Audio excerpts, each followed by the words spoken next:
Every 4 years, Americans flock to the polls to vote for the candidate who they believe should lead the United States of America. Though the candidates change from year to year, there's always one question that remains the same. Will the president be a Democrat or a Republican?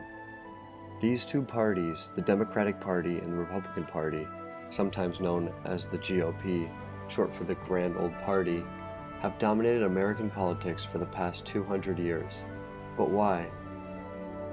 The dominance of these two parties is thanks to what is known as the two-party system. The two-party system is a system in which two major political parties dominate the government.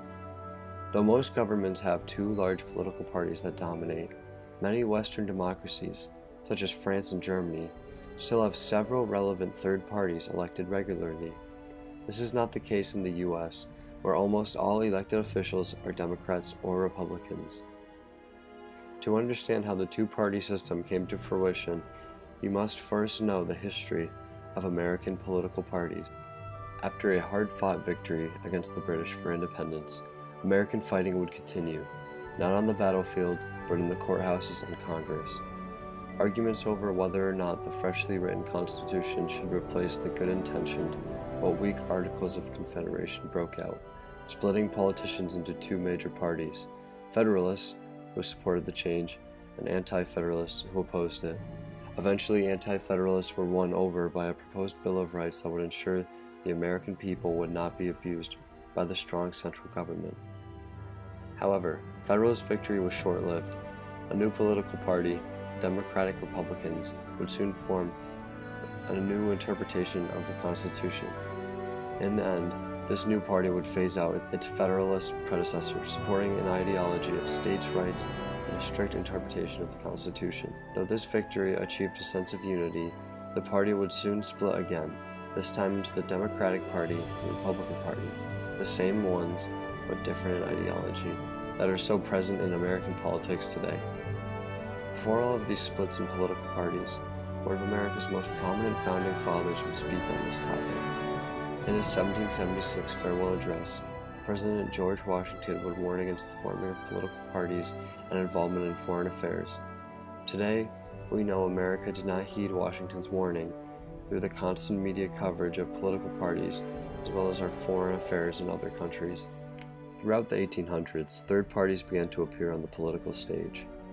Many of these parties sought to gain voters and attain influence by focusing on certain issues such as immigration, slavery, and civil rights.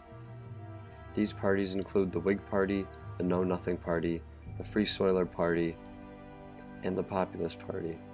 Though some of these parties would see moderate success, very few would ever see many of its members be elected to public office, with some notable exceptions. The early 1900s would be a short golden age for third parties in America. Riding on the waves of the increasingly popular progressive movement, the Progressive Party chose popular former President Theodore Roosevelt to run in the election of 1912. For a hastily organized third party, the Progressives performed immensely well. Even other third parties, such as the Socialists, managed to attain record votes, said party nearly reaching 1 million supporters. However, the progressive movement would eventually die out, and socialists would soon be branded as dirty communists. The potential progress of any of these third parties would once again be trampled by the two political giants, the Democrats and the Republicans. Why did America become governed by a two-party system? There's not a single answer, but rather several factors that have contributed to this outcome. One of these factors is Duverger's law. Devised by French sociologist Maurice Duverger, Duverger's law states that within certain kind of voting structures, such as the winner-take-all, first-past-the-post system our elections follow, votes tend to favor two parties, which become the two dominating parties in that political system. This law is certainly present in America, as Democrats and Republicans are greatly larger than smaller third parties. It is even present in foreign governments with third parties, with these third parties electing officials but having two larger parties that are overrepresented. As Democrats and Republicans are the center of the media's attention during elections, the two parties receive much more coverage, reaching many more potential voters than third parties. In addition, Democrats and the GOP have incredible amounts of resources at their disposal to elect their chosen political candidate that third parties lack. These two factors combined greatly dampen the efforts of third parties. How does this affect Americans? Because of the two-party system, Americans believe that they can only vote for one of the two dominating parties, the Democrats or the Republicans. Though there are certainly third parties Americans can vote for, such as the Libertarian Party, the Green Party, and even the United States Communist Party, very few actually do in fear of throwing away their vote. Even if someone is inclined to vote for one of these third-party candidates, they are often discouraged by the idea that if they do not vote for the big party candidate they most agree with, the one that they least agree with will win. As third parties are perceived to be irrelevant, most Americans feel limited to voting Democrat or Republican. This restricting pool of options presents many issues to the diversity of American ideas. For starters, when limited to only two candidates, you may not agree with either on certain issues. For example, someone who is both fiscally conservative and socially liberal will find themselves without representation. As Democrats are generally more socially progressive, but also fiscally liberal, while Republican social values are more traditional, however they are fiscally conservative. Having these two parties constantly go head-to-head also creates a climate of hostility between Democrats and Republicans. This rivalry discourages compromise and bipartisanship between the two parties. This has led to a recent record low for the number of bills passed through Congress, as Congress was held by Republicans who refused to pass liberal bills pushed by the Democratic President Barack Obama. This hostility has led to people basing their political opinions off of party allegiance rather than considering all sides of an issue.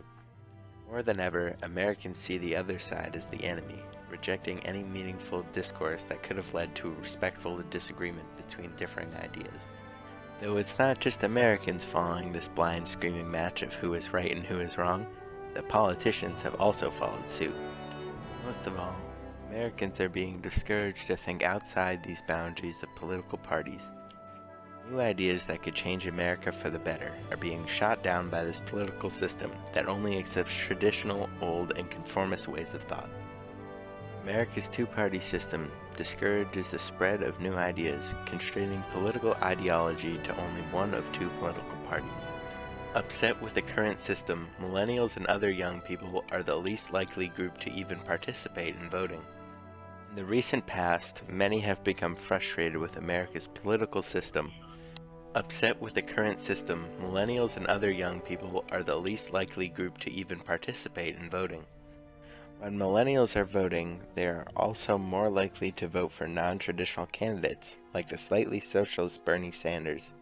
Younger people are also more likely to vote based on platform, not party, leading to divides in the landscape of current political parties, as well as more votes for third-party candidates. Disdain for the current system is not limited to just younger voters. At its lowest point, President Donald Trump's national approval rating was a record low at 33%. The two-party system is failing to provide Americans with a presidential candidate that is even remotely liked. The American two-party system may seem plagued with more problems than ever before. Low approval ratings, an unproductive Congress, and increasingly unpopular elected candidates are more frequent than ever before. However, as the political landscape changes underneath the new ideas of younger voters, the two-party system may begin to weaken. Third parties are becoming stronger and more viable with each election. Americans are beginning to learn that they do not have to vote for the red candidate or the blue candidate, but rather the candidate that best represents their beliefs and ideas.